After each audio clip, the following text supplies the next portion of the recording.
O obxectivo está claro, que ningún neno quede sen o seu xoguete este Nadal. Para logralo, a Fundación Amigos de Galicia volve poñer en marcha a súa campaña de recollida de agasallos Comparte Ilusión. Esta campaña ten por obxectivo recaudar xoguetes, entregar xoguetes a todos os nenos e nenas que se encontran nunha situación de especial vulnerabilidade.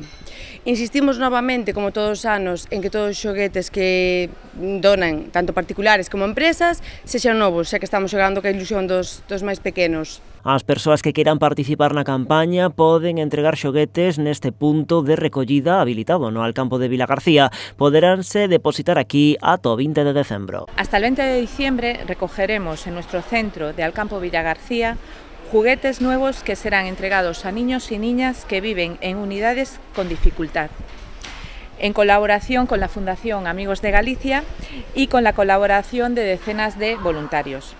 Además de la aportación de los clientes, Alcampo tamén aporta juguetes a esta campaña. Este ano a previsión é que o número de demandantes aumente ante a situación de crise que estamos atravesando. Na última campaña entregamos 2.128 xoguetes, a estimación deste ano é superior debido á situación que estamos vivindo, son 2.496 a estimación que temos para entregar estes anos. As familias en situación de vulnerabilidade que queiran beneficiarse desta campaña xa poden facer a súa solicitude a través das distintas vías habilitadas por Amigos de Galicia. As familias directamente poden solicitalo ben nas nosas oficinas presentes nas 4 provincias ou ben tamén a través dun formulario que temos na página web. Igualmente, traballamos en coordinación cos servicios sociais dos concellos para levar este tipo de axudas a cabo tamén. Dos case 2.500 xoguetes que agardan recompilar nesta campaña de Nadal calculan que quedarán na comarca do Salnés o 27%.